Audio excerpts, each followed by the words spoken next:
a nuestro conversatorio de la Asociación Colombiana de Psicólogos Aeronáuticos. Adelante, te escuchamos. Muy bien, pues en primer lugar os tengo que agradecer la invitación a EPA a este conversatorio. Creo recordar que se ha intentado en alguna otra ocasión, aunque no ha tenido o no tuvo éxito.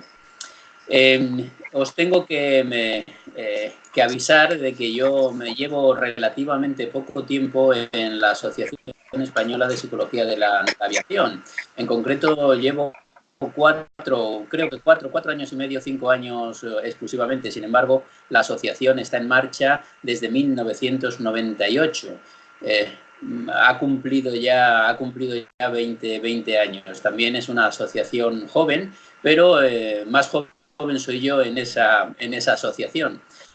Quiero decir con esto que quizás en este conversatorio hubiese sido de más relevancia haber contado con, por ejemplo, Salvador Tomás, que es nuestro presidente de honor y nuestro vicepresidente, o con la misma presidenta. Desgraciadamente, Salvador Tomás está delicado de salud y además no está ducho en estas tecnologías del Skype, y por tanto me han encomendado a mí que sea yo quien represente a EPA en este conversatorio. Bueno, puedo empezar presentándome, ¿verdad? Correcto. Bien. Bueno, pues yo soy Lorenzo Mora, yo provengo del ámbito militar.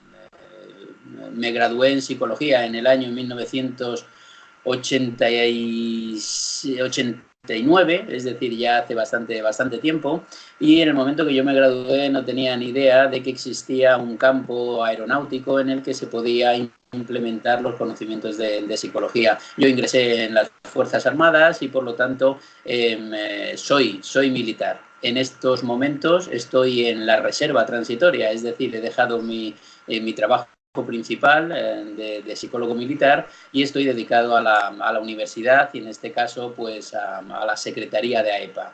En estos momentos soy secretario de AEPA y vocal de comunicación, pero desde hace relativamente poco, ya digo, 4 años y medio, 5 años nada más.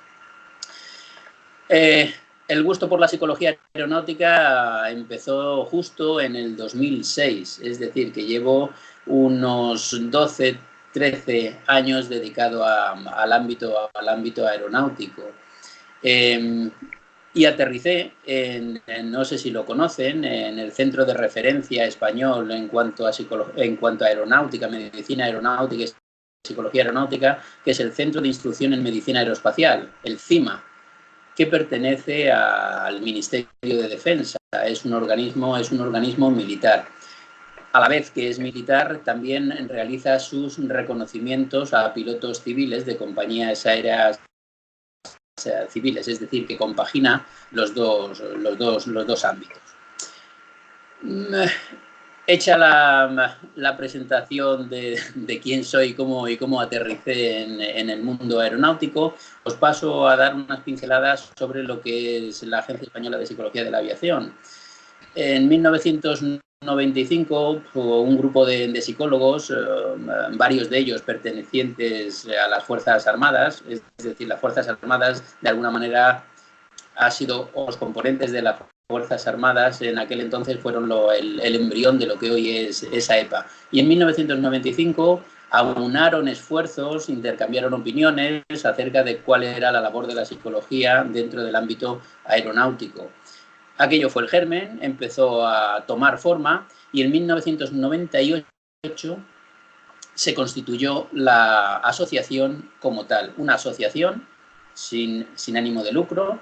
Por lo tanto, su único objetivo es ayudar en lo que se pueda a la seguridad aeronáutica. En 1998 se constituyó y en 1999 quedó inscrita como asociación en el registro del Ministerio del Interior español.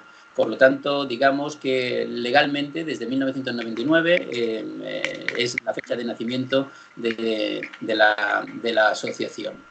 Desde sus inicios, el único objetivo es potenciar en todo lo que se pueda la seguridad operativa, la seguridad en aviación, y intervenimos desde diferentes ámbitos, empezando por los reconocimientos psicológicos, pasando por la formación en CRM y todo el campo tan enorme en formación, por la selección, por las investigaciones en los diferentes, bueno, no en los diferentes, en las dos comisiones de investigación que existen en España, una militar y una civil.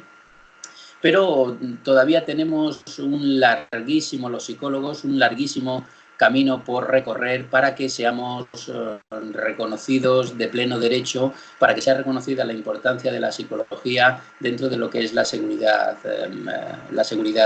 aérea. Estamos a medio camino, quizás por debajo del medio camino. La EPA está poniendo últimamente un empeño denodado en que tengamos y seamos reconocidos con la importancia que tenemos en este campo. Si echamos manos de las estadísticas, siempre sale la misma, ¿no? El 80% de los accidentes o incidentes aéreos son debidos al factor humano. Si aislamos ese 80 o 90%, casi el 99%, por no decir todo, los incidentes o accidentes están debidos a una mala gestión de situaciones de crisis. Casi ninguno de ellos está debido a que el piloto no vio bien o no oyó bien o sufrió un infarto de miocardio. Sin embargo, el peso de lo médico en los reconocimientos psicofísicos es mucho más grande que el reconocimiento psicológico, y sin embargo la mayoría de los accidentes o incidentes están causados por eso, ¿no? Por una mala gestión de un momento de crisis, por una mala resistencia a la fatiga, por una mala atención dividida, por una mala atención sostenida, en fin, por diferentes causantes que entran dentro del campo de lo que es el campo psicológico. Hemos avanzado bastante desde aquel 1998-1999 y hemos ido dando pequeños pasos, pero ya digo que nos falta aún mucho. Uno de los pasos más importantes, y es en lo que estamos empeñados en estos momentos, es en tener un representante psicólogo dentro de la Agencia Estatal de Seguridad Aérea Española. Me consta que ya algunos países van por delante, algunos países en Hispanoamérica y algunos países en Europa, me parece que Austria va bastante por delante, tienen representantes psicólogos dentro de lo que es el punto clave, que son las agencias estatales de seguridad aérea. Y ahí deberíamos estar los psicólogos, bien formando parte de la sección de medicina aeronáutica, que no es mi opinión, que yo creo que deberíamos estar aparte, o bien estando aparte, que sería lo ideal. De tal manera que es, creo, un hecho importantísimo el que exista la figura del psicólogo aeronáutico, el examinador psicólogo aeronáutico, igual que a día de hoy existe un examinador médico aeronáutico. Es decir, dentro de los reconocimientos médicos, que por eso se llaman médicos, está incluido el reconocimiento psicológico. Sin embargo, desde AEPA estamos empujando en la dirección en que exista un reconocimiento médico, evidente, pero que también exista un reconocimiento psicológico y además sea paralelo. Es decir, defendemos la existencia de dos tipos de certificados, uno médico y uno psicológico. Mezclar lo psicológico con lo médico no siempre da buenos resultados, porque evidentemente un psicólogo tendrá que certificar la no existencia de psicopatología, pero eso solamente es una parte. Después tenemos la parte aptitudinal, que no tiene por qué ser patológica, pero sin embargo sí que se requieren unos mínimos para poder desempeñar una buena labor de pilotaje o de control aéreo. Y ahí pues chocamos incluso en el procedimiento, no solamente en lo técnico, sino en el procedimiento. Un reconocimiento psicológico como el que se realizaba en el CIMA o como el que se realiza en la actualidad en el CIMA, viene a durar en torno a 2 horas por aspirante. Sin embargo, cualquier reconocimiento de cualquier especialidad médica suele estar en torno a 10 minutos, un cuarto de hora. Y eso no crea buenas sinergias entre el estamento médico y el estamento psicológico, porque nosotros dedicamos mucho más tiempo y necesitamos ciertos requerimientos que no necesitan los reconocimientos médicos. Piensen que en un reconocimiento médico el sujeto es un sujeto pasivo.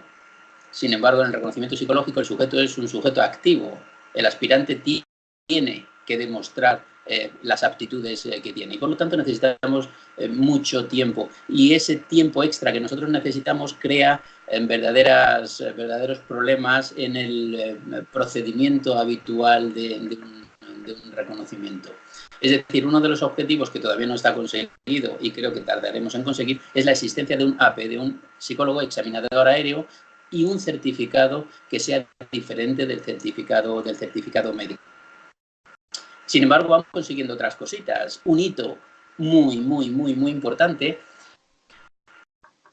ha sido reconocido por parte del Consejo General de la Psicología Española, el órgano que de alguna manera normaliza la labor de todos los psicólogos, el reconocimiento por parte de este Consejo General de la Psicología Española de la especialidad en psicología aeronáutica, de tal manera que ahora el Consejo puede acreditar a un psicólogo que sea experto en psicología aeronáutica, con lo cual creemos que de aquí en adelante las diferentes compañías aéreas o los diferentes centros de reconocimiento médico para tripulaciones aéreas exigirán que sus psicólogos tengan esta acreditación.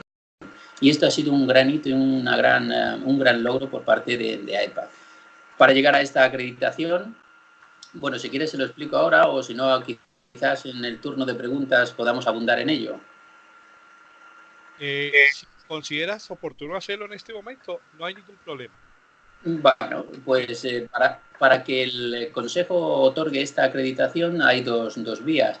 Uno que es la vía de la experiencia, es decir, un psicólogo, un graduado en psicología que quiera desempeñar su labor en el mundo aeronáutico debería estar acreditado, y para estar acreditado necesita tener experiencia de 2 años dentro de los 5 últimos en el sector aeronáutico, o bien por la vía de la formación, con cursos de 600 horas como mínimo. Y en ese aspecto viene el segundo hito. Hemos logrado poner en marcha, AEPA, junto con el Consejo General de la Psicología, un curso que ya va por la segunda edición, un curso de experto en psicología aeronáutica, un curso de 600 horas.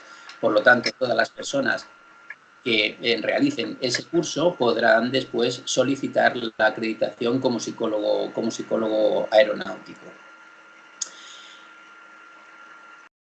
Otro campo de actuación en el que estamos verdaderamente interesados es en parar de alguna forma el intrusismo que existe dentro del campo de la psicología. Evidentemente, ninguno de nosotros podría dar formación de cardiología o de otorrinolaringología aeronáutica.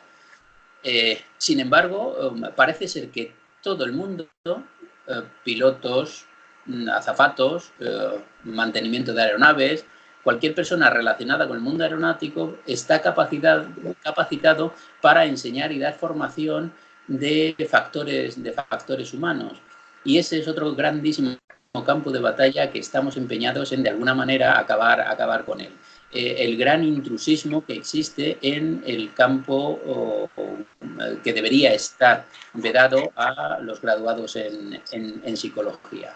Y la última parte que estamos también empeñados es en trabajar con la universidad. Estamos a la espera de una firma de un convenio con la Universidad Autónoma de Madrid, en la cual podamos intervenir en uno de los grados que tiene esta universidad autónoma, que es el grado en gestión aeronáutica, que revisando su currícula pues no existe nada de factores humanos, con lo importante que es los factores humanos en esta profesión. Entonces, tanto en el campo de la investigación como en el campo de la formación, queremos colaborar con una universidad tan importante como la Universidad Autónoma.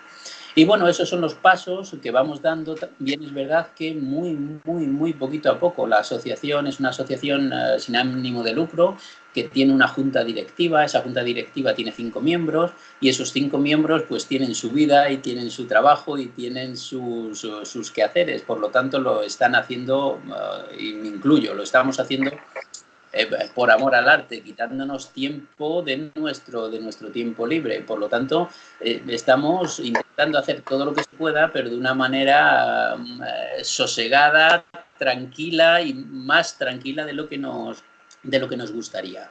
Y esos son los ámbitos en los que creemos que estamos dando unos pasos muy adecuados. Bueno, se me olvidaba decir, si saben, después del 2015, con el accidente de Germanwings, se está produciendo toda una revolución, por llamarlo de alguna manera, una revolución en cuanto a la normativa europea, en cuanto a los reconocimientos y la actuación psicológica con el personal aéreo. Y últimamente, en enero del 2019, la última reglamentación que ha salido es que implica directamente a las compañías aéreas, de tal manera que una compañía aérea, cuando quiere contratar a nuevos profesionales, azafatos, pilotos, imprescindiblemente deben someter a esos nuevos trabajadores de las compañías a unos reconocimientos psicológicos, estén o no estén, aunque estén en posesión de su certificado médico actualizado y en vigor, pero siempre que entren en una nueva compañía van a tener que pasar un reconocimiento psicológico. De tal manera, con esto quiero decir que los reglamentos dan importancia a todo lo relacionado con la psicología, pero después tenemos bastantes problemas para ser reconocidos en la práctica con esa relevancia y con esa importancia. Bueno, y esto es un pequeño resumen de lo que hemos hecho hasta ahora y lo que nos queda todavía por igualar de alguna manera el facultativo psicólogo. En este caso yo siempre lo comparo con el facultativo médico. Y si ahora me quieren hacer algunas preguntas más concretas, pues gustoso de contestárselas. Muy bien. Lorenzo, la verdad me quedo sorprendido, pero muy positivamente, porque los esfuerzos que venimos haciendo en Colombia están apuntando a situaciones muy similares a las que se vive en España. Tenemos la fortuna de tener a un grupo de 6 psicólogos y psicólogas dentro de la entidad aeronáutica colombiana, que es la Aerocivil. Sí.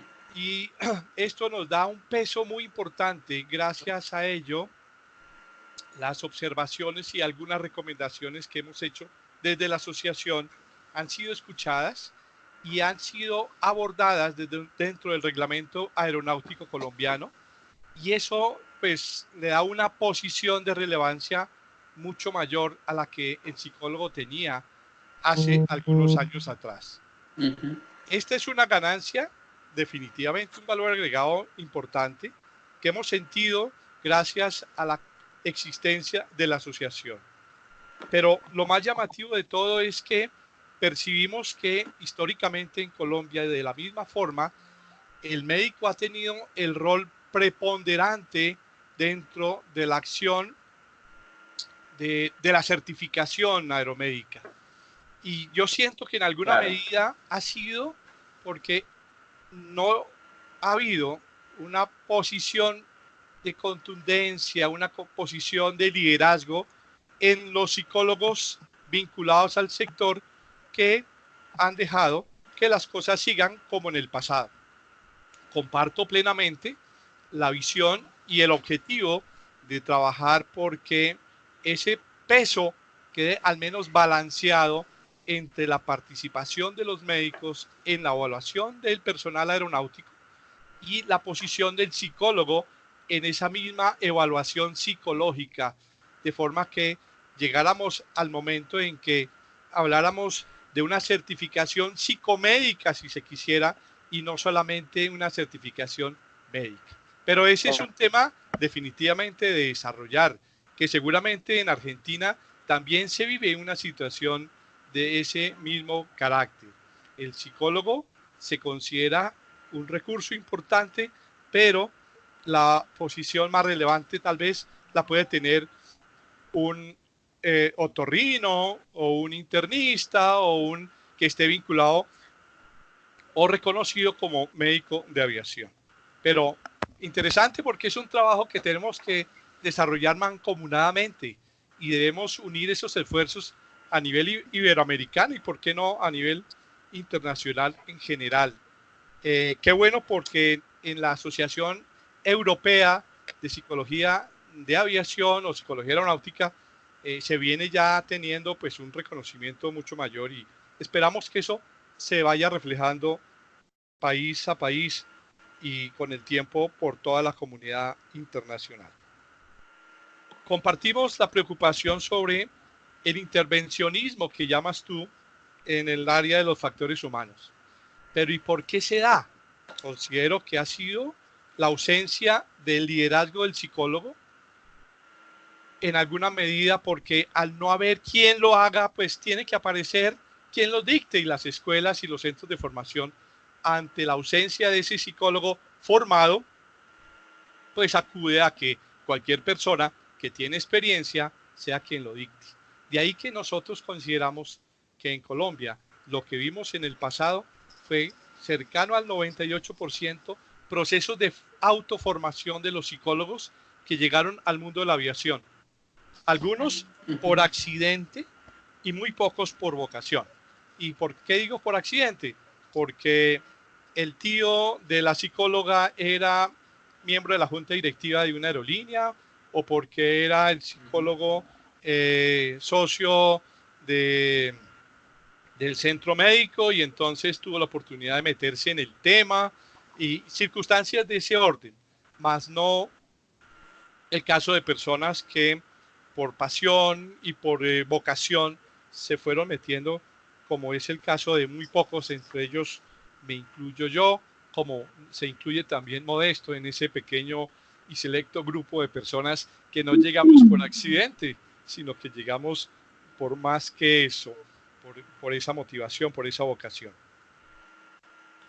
Compartimos igualmente la necesidad de ese reconocimiento desde el punto de vista del Colegio Colombiano de Psicólogos, en el que ya se viene trabajando para que el área sea reconocida y podamos llegar al momento también de la certificación del psicólogo aeronáutico, que sin duda eso es lo que le va a ofrecer al mercado un goodwill, un reconocimiento, una posición diferencial con el resto de psicólogos. En Colombia en este momento hay un tema muy preocupante y es que las universidades, hay 125 facultades de psicología en Colombia, que tiene cerca de 8.000 estudiantes que están egresando año tras año. Es una cifra que en Colombia parece que después de 2 carreras, entre ellas la medicina, es la que más profesionales está botándole al mercado laboral.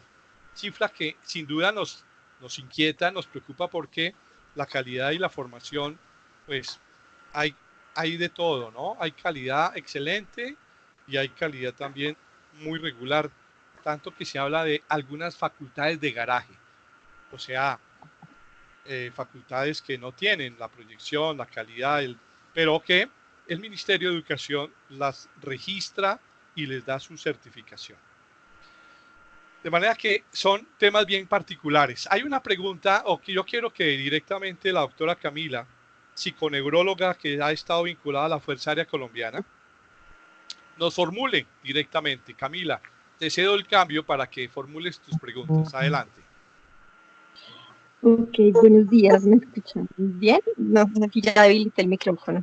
Perfecto, te oímos. Sí. Excelente. Bueno, yo tengo varias preguntas, bueno, 2, para ser más puntual.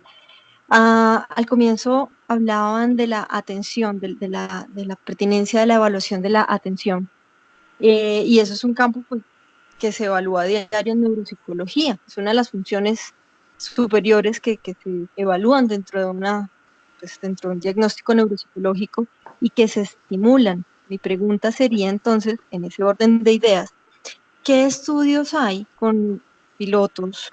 ¿Qué estudios hay respecto como a unos puntajes esperados y no esperados o patológicos? ¿Qué diferencia habría o qué estudios hay desde la mirada neuropsicológica o qué perfil cognitivo podría existir del piloto? Esa es una.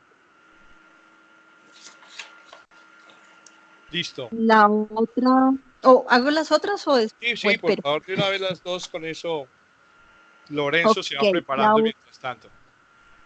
Excelente. Sí, porque digamos que desde la parte de la evaluación yo veía cómo en Fuerza Aérea, cuando se utilizaba el Cogscreen y cuando lo hacía con las pruebas de papel y lápiz, había cierta sensibilidad que permite el ojo clínico, donde uno sí podía ver la diferencia de rendimiento en una persona a través de las baterías que utiliza uno de papel y lápiz versus el Cogscreen, aunque el Cogscreen también es bueno.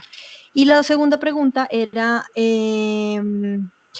cuando se ha planteado ya un proceso de estimulación de la atención y de las funciones superiores, se utilizan tareas como Play Attention, NeuronApp o algún tipo de temas de neurofeedback o cosas a través de la tecnología, de los sistemas, o se utilizan más tareas de papel y lápiz o con entrenamientos de otro estilo.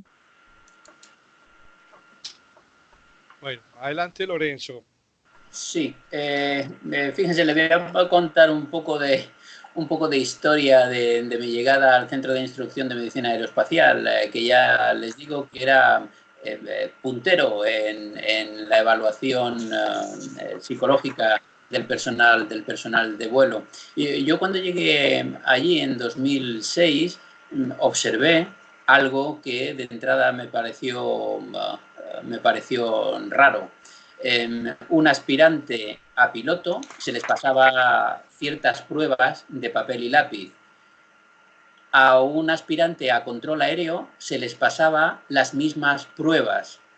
A un aspirante a piloto de caza se les pasaban las mismas pruebas.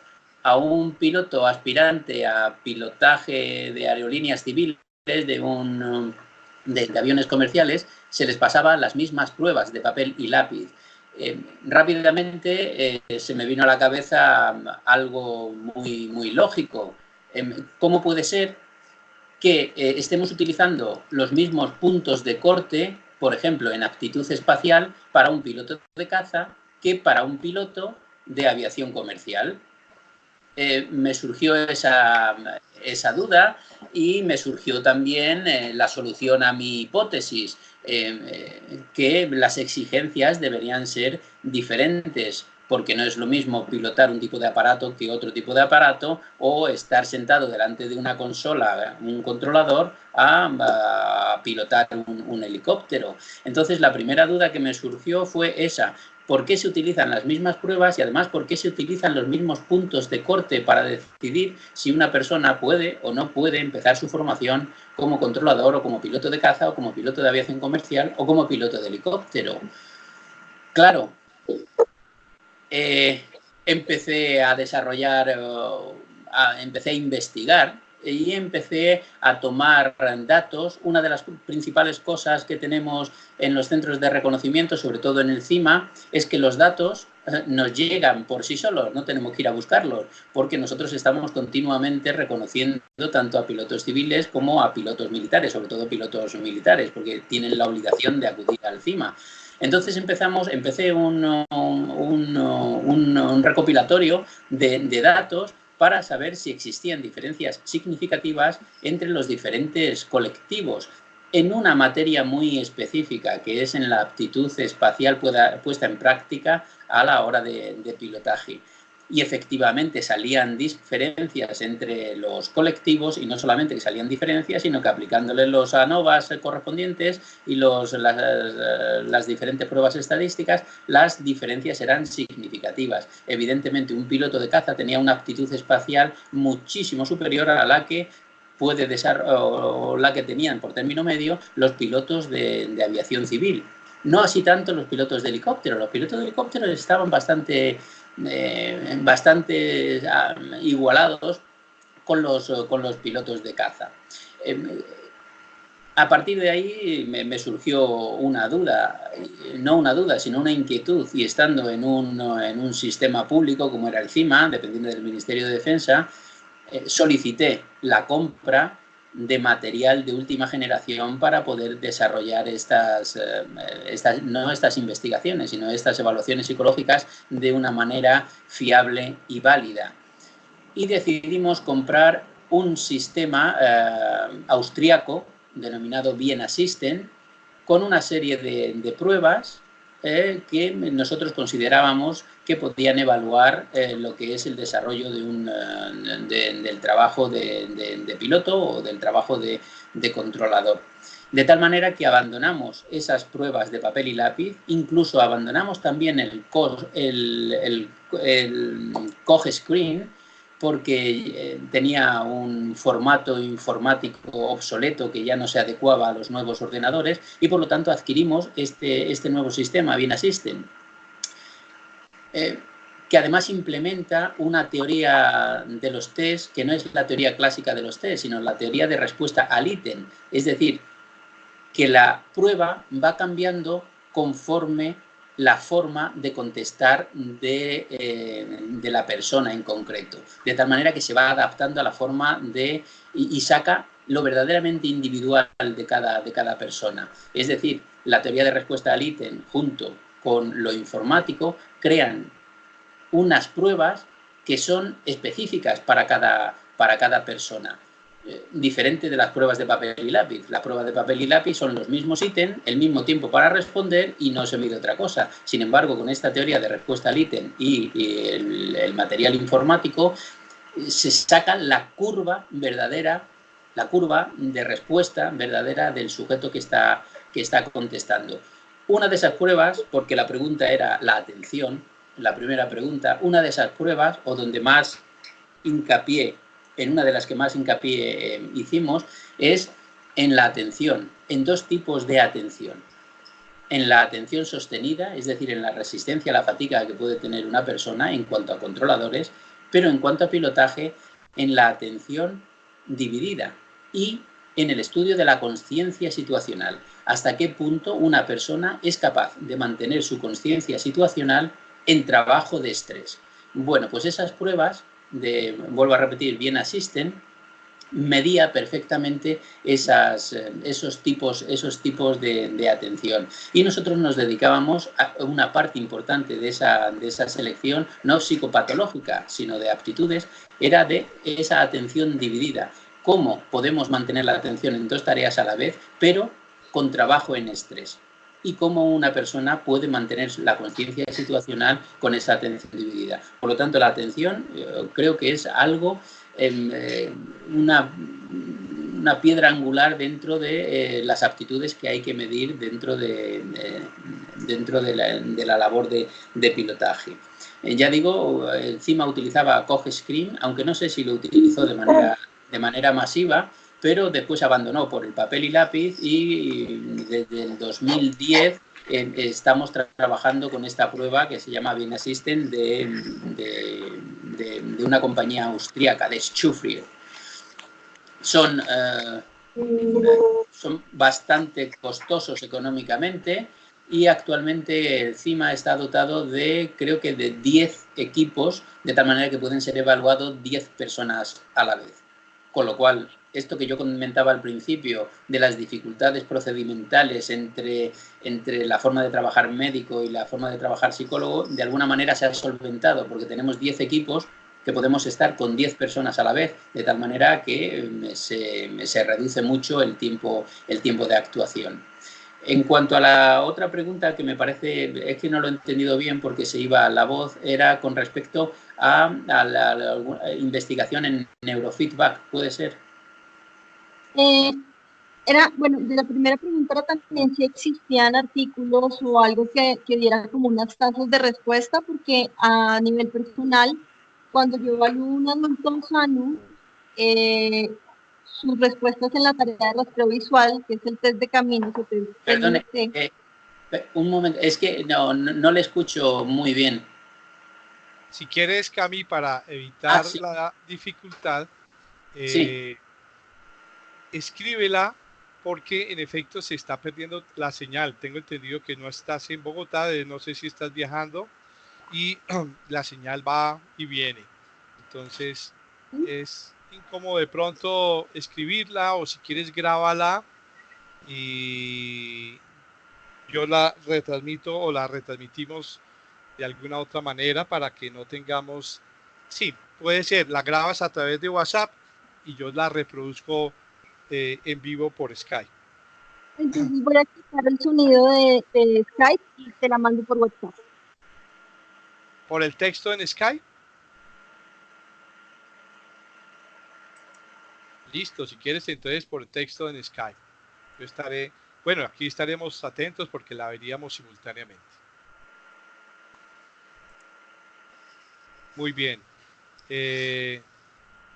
Entonces, mientras tenemos las preguntas de Camila, entonces le vamos a dar el cambio a Modesto para que nos haga alguna acotación frente a lo que ya hemos estado escuchando de parte de Lorenzo.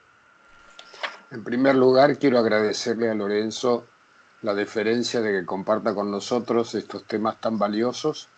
Luego digo que me admira mucho lo que están haciendo, porque son los sueños que tenemos nosotros de llegar a hacer, pero estamos unos cuantos pasos más atrás.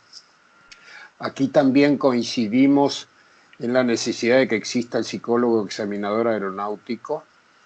El rol de la medicina es absolutamente preponderante. También hemos visto que los organismos internacionales, incluido OASI en su manual de medicina aeronáutica, si bien por un lado OASI resaltó desde el 2012 la importancia progresiva de los problemas de salud mental en la seguridad aeronáutica, luego no queda reflejado en las normativas y el rol dado al psicólogo aeronáutico, al conocimiento del nivel psicológico y al uso de las técnicas psicológicas que están en un apartado 9 del Manual de Medicina Aeronáutica de OASI, explícitamente descartadas o descalificadas, con lo que para mí es un desconocimiento técnico del rol de las técnicas psicológicas y su aplicación. Entiendo que se les hace muy difícil asimilar algo que marcó muy claramente Lorenzo en cuanto a cuál es la sutileza y duración y complejidad de un estudio psicológico. Pero porque sea complejo y costoso, no podemos vulnerar la seguridad operacional cuando tenemos acceso a eso. Por otro lado, muy importante también la cuestión del intrusismo y de la necesidad de especialización. Acá todavía en Argentina no tenemos la especialidad. Hace 20 años que estamos dando los cursos de psicología aeronáutica, pero los iniciamos como curso de posgrado y lo estamos haciendo como curso de extensión, más que nada para generar conciencia y generar líderes que a su vez generen conciencia sobre la importancia de los factores humanos en la seguridad operacional. Entonces, les damos los elementos fundamentales, pero la formación metodológica, la generación de la especialidad, la generación de reglamentaciones que incorporen oficialmente al psicólogo en el rol examinador a la par del rol médico, estamos todavía aquí muy lejos de esto y me alegra muchísimo que lo estén logrando de a poco en España.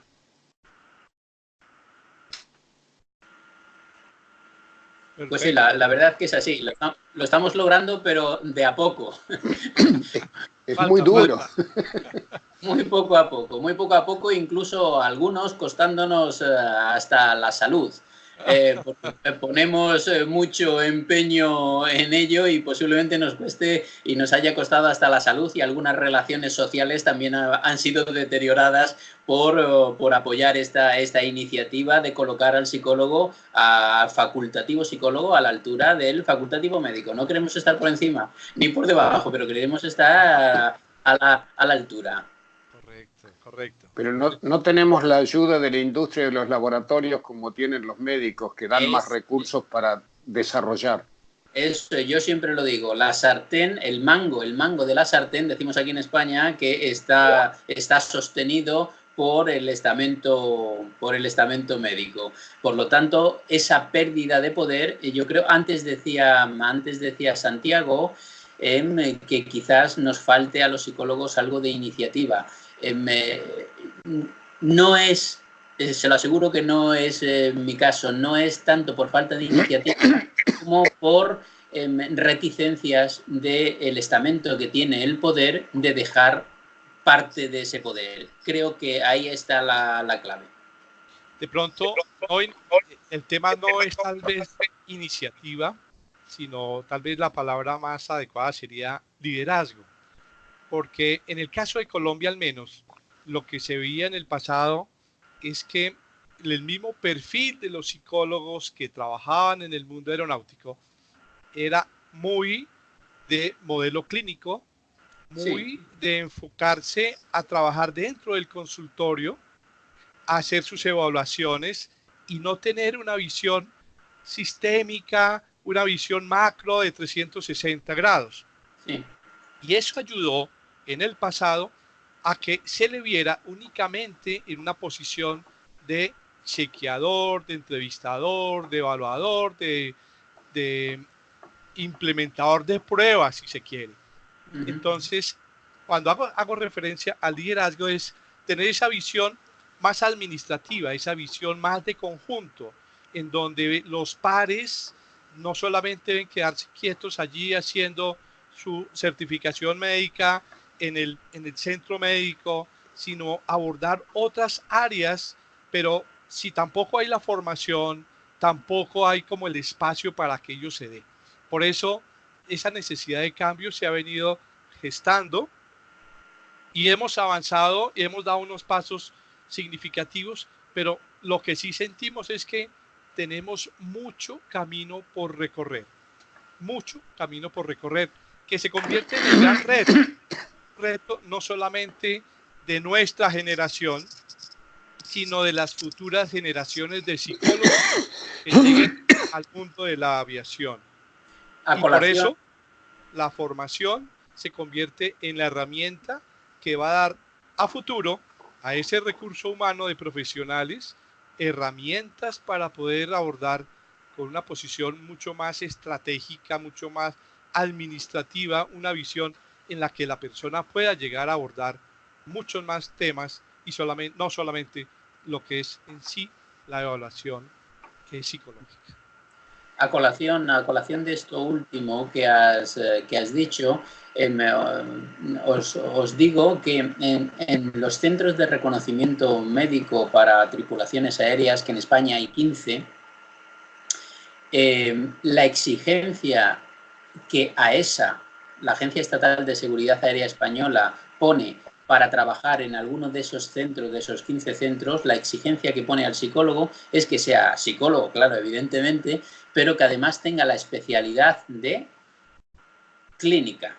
Ajá. En España, la única especialidad que hay universitaria dentro de psicología es psicología clínica. Es decir, hasta hoy, un psicólogo en lo único que se puede especializar es en psicología clínica. Psicólogo especialista en psicología clínica.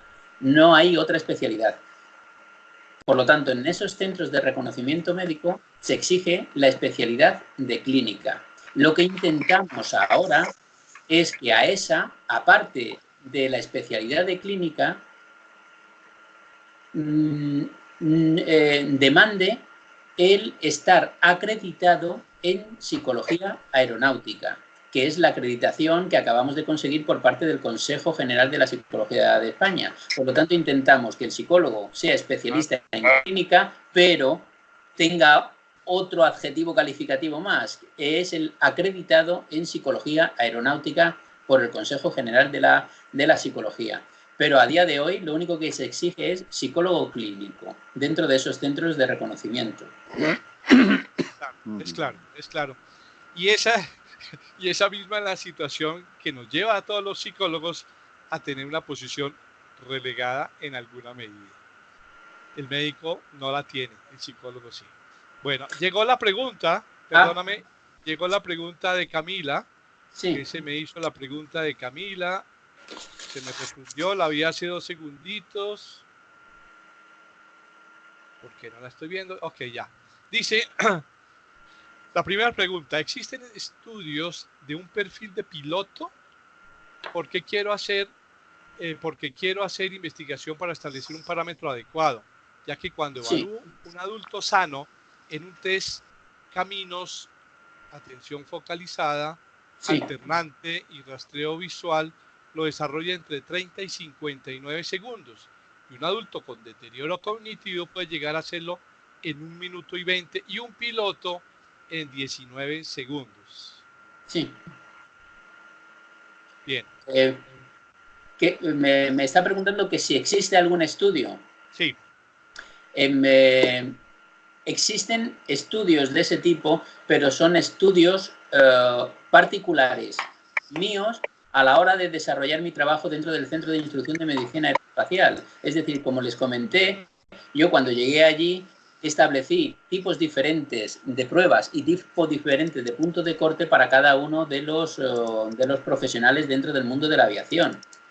Y esos estudios fueron aplicados hasta el 2015, que yo dejé mi trabajo militar. Pero me consta de que hoy los siguen aplicando. Entonces esos estudios existen, porque los estudios los realicé yo. Pero no son unos estudios que estén publicados o no son unos estudios que estén aplicándose en los restantes 14 centros de reconocimiento médico. Y aprovecho para poner de relieve otro gran cáncer dentro de la psicología aeronáutica. Equiparándolo de nuevo con los reconocimientos médicos, un oftalmólogo aeronáutico sabe a partir de cuántas dioptrías le puede dar el apto o a partir de cuántas dioptrías no le da el apto, porque lo tiene en la reglamentación, escrito de manera explícita.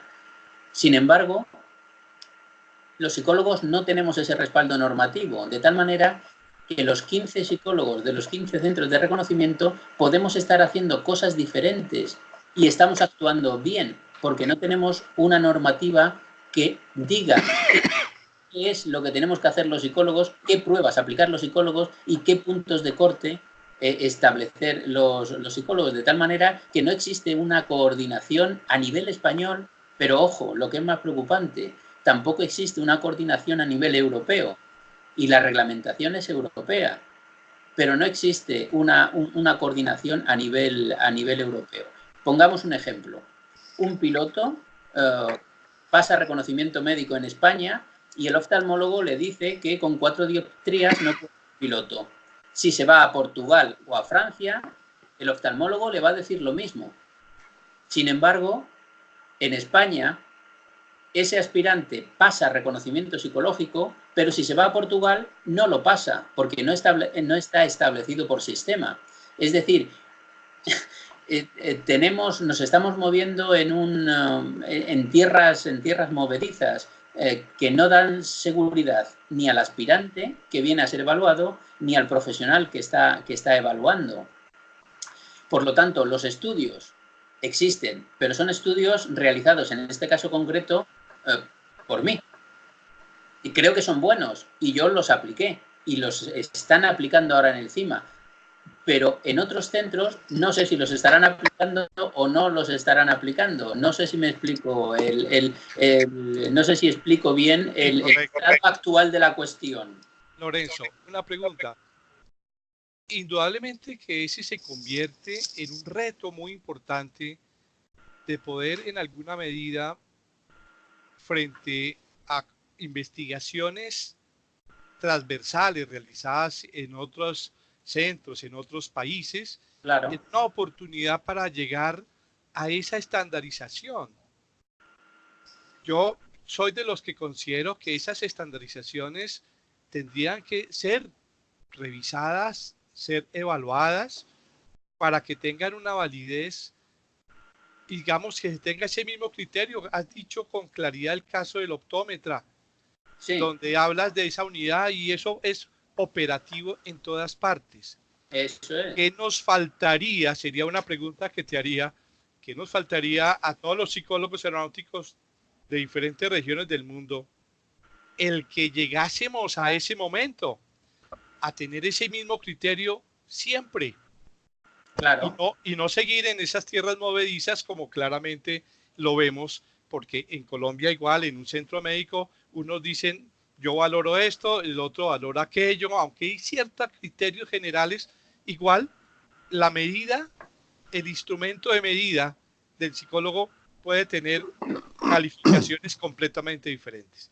Claro.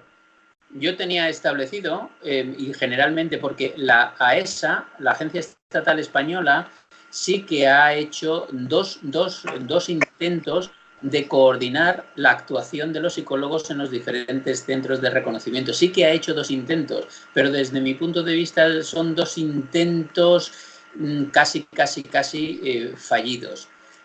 Nosotros estábamos actuando, por ejemplo, en aptitud espacial. Los aspirantes no pueden tener un puntaje menor al percentil 30. No pueden tener un puntaje menor al percentil 30.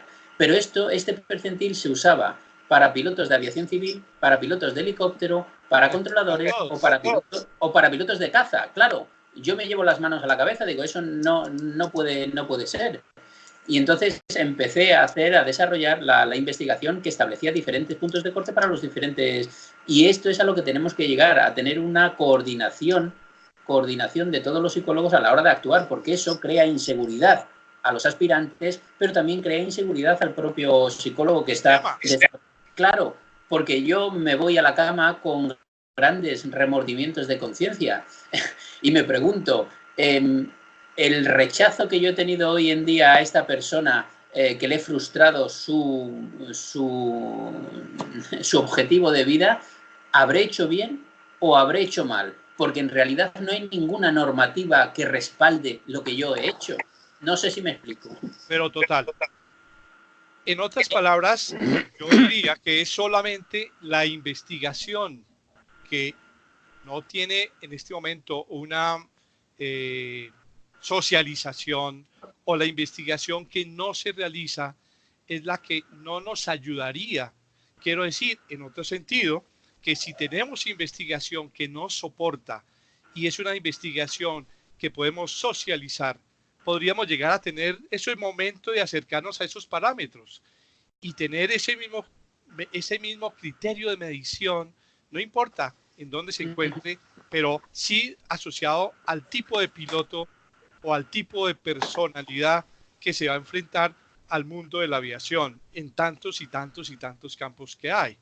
Entonces, no sé si coincidimos, Modesto, que solo la investigación que pudiésemos hacer de forma transversal a través de los centros, a través de las organizaciones, nos podrían ayudar a buscar esos parámetros de medición, o definitivamente será algo que se evalúe de por vida independientemente a criterio de cada psicólogo. ¿Qué opinas, Modesto? Que creo que en principio es cómo rescatar las investigaciones sueltas que hay en distintos lugares por distintos colegas, por ejemplo, Carreta, que ha trabajado tanto tiempo en Estados Unidos y muchos otros, pero apuntar a 2 niveles. Uno que es la uniformidad de criterios, que no puede ser exactamente igual a lo que sucede en oftalmología, porque nosotros medimos variables sensibles al contexto sociocultural, pero tendría que haber baremos mínimos internacionales compartidos que apunten a sostener los estándares verificados con los baremos locales que marquen algún tipo de variación que, sin vulnerar la seguridad operacional, de todas maneras muestren que la persona es apta. Pero básicamente un baremo internacional compartido en el que las variables a medir, los parámetros a seguir, los instrumentos a usar y la lectura de los resultados a tener en cuenta tengan un marco teórico técnico en común, que es un desafío que tenemos nosotros, me parece. Es un reto interesantísimo, sí señor. Y de pronto las investigaciones están, pero están digamos que manejadas a un nivel muy particular, y eso hace que ese conocimiento pues no se comparta y ese conocimiento no se aborde, y por eso se llegue a que cada centro o a cada organización maneje sus propios criterios. De manera que como propuesta debemos pensar en buscar esquemas que nos acerquen a esos baremos internacionales asociados al tipo de pilotaje o al tipo de intervención del personal aeronáutico, porque sin duda el bombero o el despachador, que también tiene en Colombia certificación aeromédica, va a tener unos perfiles diferentes al piloto estudiante, claro, al piloto de avión, al piloto de helicóptero, al piloto militar, y en el caso de la aviación militar, pues a diferentes tipos de actividades o organizaciones. Muy bien. Yo les puedo, si sí, quieren, yo les puedo pasar mi esquema que yo confeccioné, sí, para diferentes pilotos de caza, pilotos de helicópteros, pilotos de drones, y yo tengo una serie de unas baterías diferentes para cada uno de esos y unos puntos de corte diferentes. Si quieren, sí, tienen a su disposición. Me interesa mucho, sí. Yo se lo puedo enviar si quieren. Perfecto. Es solamente sí, un cuadro, una hoja, pero a mí me ayudaba mucho. Bien. Interesante. Me encanta, sí. Entonces, Camila dice que a ella le encantaría poder trabajar en investigaciones de esta área. En Colombia estamos organizando un grupo de estudio, le contaba a Modesto hace unos meses, que se llama un grupo de estudio sobre el perfil del piloto, con el objetivo de identificar las características del estudiante de aviación con el piloto comercial, porque en Colombia nos encontramos con una historia bien particular, que el 80% de los estudiantes de las escuelas de aviación no pasan los procesos en las aerolíneas. Y se dice, algo pasó en el proceso, es que el perfil que se está buscando en las escuelas no se acerca al perfil de las aerolíneas, o simplemente es una actividad que, marcada por un criterio comercial, recibe a cualquier persona en la escuela y de esa misma forma manda a cualquier persona hacia una aerolínea, cuando realmente las aerolíneas sí tienen unos perfiles muy claros, muy definidos. Entonces, queremos abordar ese tema de forma transversal en Colombia, y nos encontramos con que hay ya avances en algunos casos, en el Perú también, de investigaciones que se acercan de forma, investigaciones particulares que se están acercando a buscar esos criterios, esos perfiles. De manera que me imagino que en ese mismo sentido, Lorenzo, en España se tendrán, no sé si perfiles por cada escuela, o existe ya un acercamiento a esos criterios generales. Desde la asociación se está impulsando algo en esta dirección. No, desde la asociación no se está impulsando en esta dirección nada, pero yo quería hacer una salvedad. Una cosa son los reconocimientos psicofísicos para empezar la formación, y otra cosa son los requerimientos de selección ya dentro de cada una de las compañías. Es decir, yo no equiparo, de hecho diferencio mucho lo que es reconocimiento de lo que es selección. En los centros de reconocimiento están regidos por criterios mínimos. Sin embargo, en las diferentes compañías aéreas, para seleccionar sus perfiles, están regidos por perfiles máximos, por criterios máximos. Las compañías eligen a los mejores, pero los centros de reconocimiento lo que tienen que certificar son unos requerimientos mínimos. De acuerdo. No sé si me explico. Los centros de reconocimiento solamente lo que tenemos que certificar es que tienen los mínimos requisitos para poder ser, después, cuando vayan a ser seleccionados en compañías aéreas, las compañías aéreas ya se encargarán de coger a los mejores, es decir, a los que tengan los requisitos máximos. Por lo tanto, no creo que sea equiparable la labor de los centros de reconocimiento con la labor después de la selección Exacto, sí. en las compañías. Por poner un símil, en altura necesito como mínimo 1,60. Por lo tanto, el centro de reconocimiento con 1,60 pasarás. Pero, sin embargo, las compañías quieren 1,90. Bueno, pues eso ya es criterio de la compañía, que son criterios máximos. Claro. Y aquí en Colombia hablamos de los centros de reconocimiento, quienes entregan el certificado médico. Sí, igual que en España. Pero hablábamos entonces, de pronto no lo expresé adecuadamente, es en las escuelas de aviación, que también tienen sus procesos de selección de los estudiantes.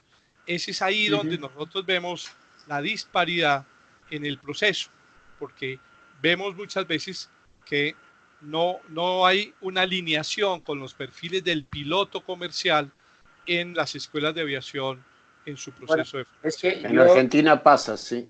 Yo tengo ahí mi teoría, que las escuelas de formación tienen un interés único, que es un interés evidentemente económico. Las escuelas de formación quieren candidatos, quieren alumnos que paguen una cuantía económica. Por lo tanto, difícilmente no van a admitir a una persona porque no se adecue mucho al perfil de las compañías. No sé si me explico. Total. Yo, en mi época del Centro de Instrucción de Medicina Aeroespacial, una aeroescuela en concreto mandó un día a 10 alumnos suyos para ser reconocidos. De esos 10 alumnos suyos, yo di no apto a 3. Inmediatamente la aeroescuela me llamó diciendo que qué hacía, que eso era para ellos una pérdida irreparable casi. Sí. No sé, los intereses económicos entran a jugar de una manera brutal en toda esta cuestión. A propósito, ¿qué tantos psicólogos asociados a EPA están vinculados a escuelas de aviación?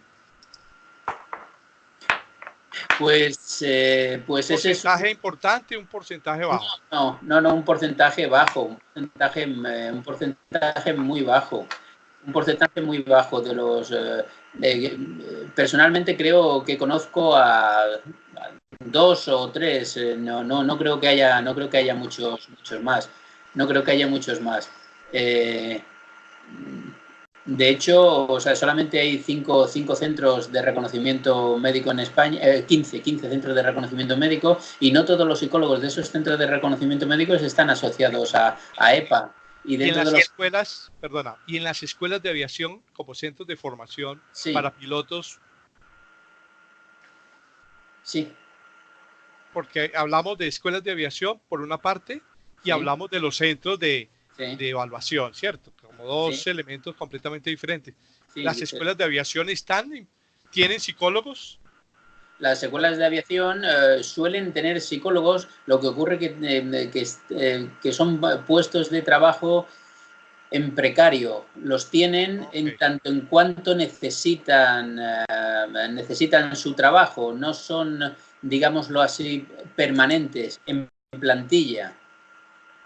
Ok, entonces hay una situación particular. En Colombia, por fortuna, por reglamentación, cada escuela de aviación como mínimo debe tener un psicólogo en el área de factores humanos, que es el que se va a encargar precisamente de estar en el proceso de la selección, el acompañamiento, la evaluación y seguimiento del estudiante desde el momento en que ingresa hasta que egresa con su licencia de piloto. Independiente de lo que pasa con los centros médicos de reconocimiento. De manera que en ese sentido siento que hemos ganado una posición importante y no puede ser cualquier psicólogo, tiene que tener lógicamente enmarcada una experiencia de vinculación a una escuela para poder tener el visto bueno de Aerocivil y ser vinculado formalmente a esa escuela de aviación. De manera que ahí veo que tenemos una pequeña, o una diferencia, no pequeña, sino una diferencia. Camila tenía otra pregunta que hacer. Me parece que aquí me estaba escribiendo algo. Perdón, un segundito, reviso.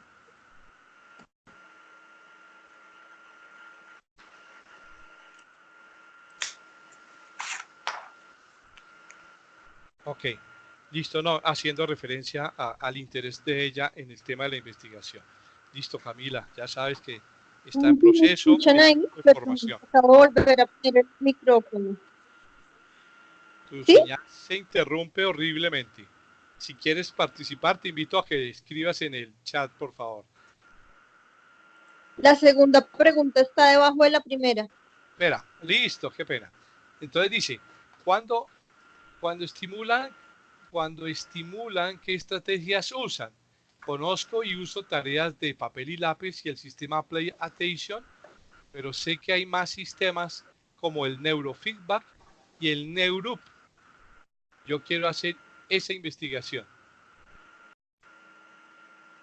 Sí, aquí en España, también en ámbito militar, se llevó a cabo, pero igual que se empezó con bastante fuerza, se abandonó por cuestiones presupuestarias un estudio de neurofeedback para pilotos de caza.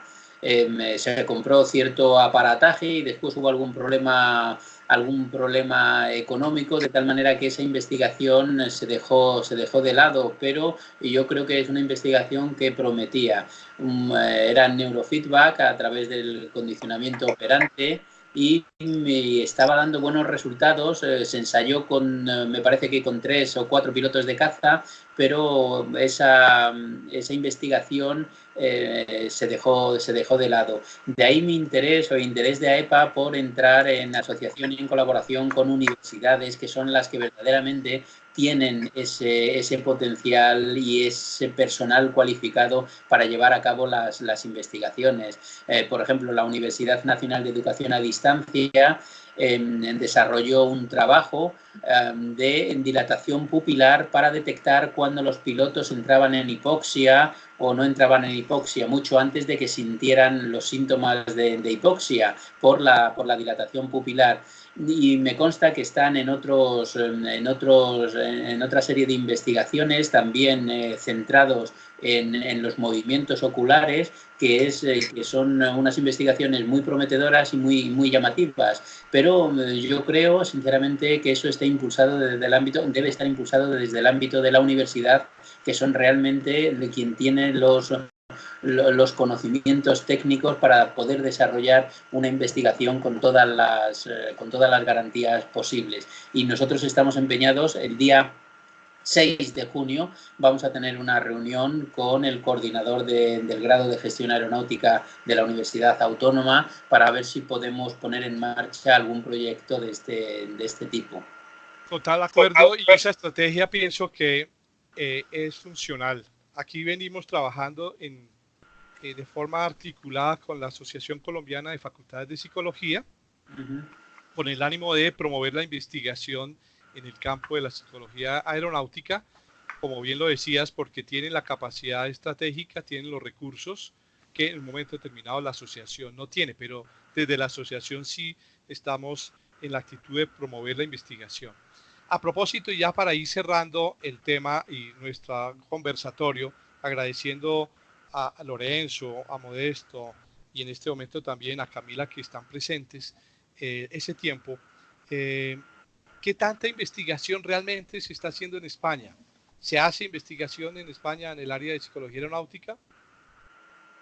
Fuera de estos dos apuntes que he dado de la Universidad Nacional de Educación a Distancia, en realidad, o lo que podemos hacer cada uno de nosotros de manera helada y no existe que merezca el nombre de investigación. Con mayúsculas. No hay. No hay, desgraciadamente. Yo creo que no podría decir que son trabajos investigativos.